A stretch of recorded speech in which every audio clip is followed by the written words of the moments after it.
Bucking the trend that we've seen over the past month or two, gold and silver prices are actually rising a bit, recovering from some of the losses they have received.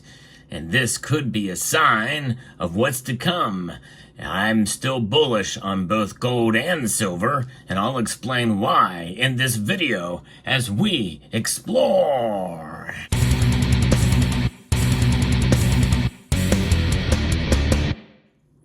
Usually we get a smackdown on Friday, and it has only happened 2 or 3 times in the past 2 months when we've seen the prices actually rise instead of fall dramatically.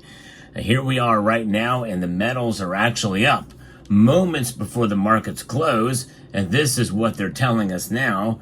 According to Kitco's price, we've got gold is up almost a full percentage point to $2,387.80. Silver is up almost a third of a percentage point, so obviously not nearly as much as gold, but it is now sitting right at $28 an ounce. So finally we're back to 28 for silver, but it still has a long way to go back to where it was before. And that was around $30, which is where I'd kind of hope we would see sort of a resistance point, but we've seen it blow through that recently. Platinum is actually up a little bit, and so is palladium. And palladium is actually the only metal that's down, and it's only down slightly. Now, what's driving this is I'm going to get into with an article here on Reuters that gives us a breakdown of what some of the other numbers have been released today that is moving gold and silver prices. Gold prices rose about 1% on Friday as U.S. Treasury yields fall on optimism for an interest rate cut by the Federal Reserve in September after data showed U.S. prices have risen modestly in June. And that is something. And most of us feel that that's going to happen now in September, that they are going to end up lowering rates by a quarter percentage point. And it's mixed to weaker U.S. data suggests inflationary pressures and economic activity are starting to wane a bit, paving the way for the U.S. to cut rates twice this year, according to Fawad Razadzada, market analyst at Forex.com. I think it's just going to be one time. But hey, it could be twice. We'll see. The next one will be after the election. Fed policymakers on Friday have got mixed evidence of progress in their battle against inflation, fueling expectations that they will use their meeting next week to signal interest rate cuts starting in September. Yeah, most everybody agrees they're not going to do anything here at this meeting. If they were, it would be a massive shock for sure. And if they were to lower rates, then, boy, you would see the metals go right back to where they were and even higher, in my view. The personal consumption expenditures price index nudged up 0.1% last month after being unchanged in May. The U.S. Commerce Department's Bureau of Economic Analysis had mentioned there. Following the data, benchmark 10-year notes fell to a 1-week low. So meanwhile, physical demand in India, the second largest consumer, received a boost as the country slashed import duties on gold and silver earlier this week. And I reported on that, and I think ultimately that is what is going to lead to higher gold and much needed silver prices. I think that's what's going to be down the pipe. And we're also seeing a lot of volume come through as well in China and in other places with and in the SLV. I think there's a lot more activity there, and I think that's going to ultimately probably boost gold and silver prices. Any uptick that we see from India or China tends to have an outside effect on overall demand. I think the move is to reduce the duty in India can only have a positive effect on demand, according to Everett Millman, who is a chief market analyst of the Gainesville Coins. And I do agree with that, but there is some other nuance and other factors that can push and pull against it. And I'm going to talk about those soon. And remember, the Chinese economy is also key here. I think that will be the biggest pushback for silver reaching where we were at before. Although I still am optimistic for $35 silver by the end of the year on other concerns and things that could come here in the United States, including the interest rates being cut a quarter point. I think if we get 2 rate cuts by the end of the year, then yeah, I think we'll see $35 silver. Probably fairly easy. Remember, it was very close to $32 not long ago. And we could get right back up there again, especially considering what's going on these days. Keep in mind, folks, we still have pretty solid inflation happening. Inflation is at 3% according to the Consumer Price Index. The PCE is just another measure of it, and that obviously weighs. I mean, there's a Producer Price Index as well. There's a couple different measures, core and overall. You know, there's different ways to measure economic health out there, and it's all in how it's interpreted by the market.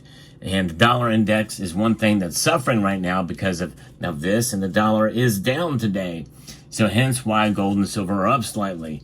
You know, and this is where we're at. And most of the other commodities are showing mixed movement, with copper up slightly and aluminum down and lead down slightly, and crude oil is actually down. You know, it's down over 1% right now, and so it's down to $76.84 a barrel. But the Dow Jones, the Nasdaq, and the S&P are all up, and pretty steadily too. In fact, the Dow Jones is up over 1.6%. So, and I think that's partially anticipating a rate cut coming, and likely we'll get an idea in July as to how firm they are in that premise. It's all about what they say and how the markets react to what they say. That's the beginning of the baked-in process that you hear me talk about a lot with the prices. And anything that could throw that off will send the metals into a tailwind or soaring fairly dramatically. So we'll see how this plays out. But you know, with gold and silver reacting the way they have, they're very sensitive to what goes on with the dollar, with what the Fed does, and other unusual activity that occurs too, like economic reports out of China, like other factors with regards to where they want to, investors, especially with the SLV and some of these markets where they want to put the profit take and put their money. Now, some people will interpret profit taking as price suppression, and certainly is a possibility that's the case. But the biggest manipulator of it all is the Federal Reserve, because they want to manipulate this to strengthen this. That's their overall goal there, which is why they would want to keep rates high for as long as possible until they are kind of forced their hand, and likely that's probably going to happen. And it's going to happen in September. Now, the other thing, too, is we already have, I think, Canada and England, or the United Kingdom, have both lowered their rates, or maybe it's the European Union.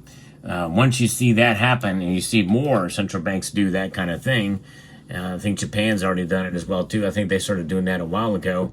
And then the United States will fall, and will do the same thing.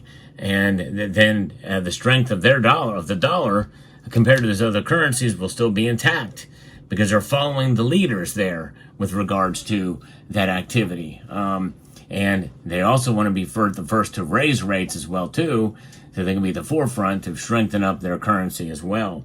But given everything that I've talked about, inflation is still with us, and they're playing a game with it. Inflation is a hidden tax, and that is something is people are having to keep in mind whenever they make purchases of precious metals and the like. The dollar has lost a lot of value. In fact, it's lost over 20% of value since 2021. That's crazy. That's a remarkable drop in value for the dollar, no matter what the strength of it is. And that's two very different things. And so today's movement in precious metals gives us a little bit of hope, at least, that, you know, hey, they're still alive and they're still going, and we're heading into the weekend, and we'll see how it tracks when the Sunday markets open. And now the past 2 weekends, we've had very big news events, and mostly the metals complex have not really cared a whole lot about what they do. But you never know what kind of excitement may come about on Sunday night. I do a market watch every Sunday night on this channel at 6 p.m. Eastern Time when the markets open up in Asia.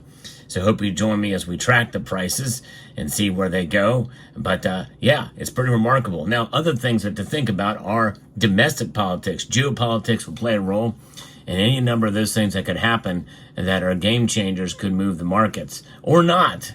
People are kind of numb to any kind of news, such as what we saw with the Israel's retaliation to a Houthi attacks. That it could just be nothing burgers like what we've seen. But domestically, that is another matter. And we now have a new Democrat nominee, or presumed nominee. The heir apparent is Kamala Harris now. And I just did a video that most of you have missed, and I'm going to link to it at the end screen of this video. I hope you will check it out. Very important topic as to who is going to be better for gold and silver. Will it be Kamala Harris as president or Donald Trump as president? So I hope you will take the time to watch that video. It's very important, an analysis that you're not going to get anywhere else in the manner, and it's pretty. You might be surprised at the result of that. But gold and silver today, indeed, are intact, and we've seen silver finally touch $28 an ounce again, and that's good news. At least, I mean, it's encouraging. And gold is recovering as well, up about 1% today. Let me know what your thoughts are in the comment section down below. Hope you found this video informative, insightful, and educational. Would like to extend a multitude of gratitude to each and every one of you for taking the time to watch, and encourage you to please rate, share, comment, and subscribe.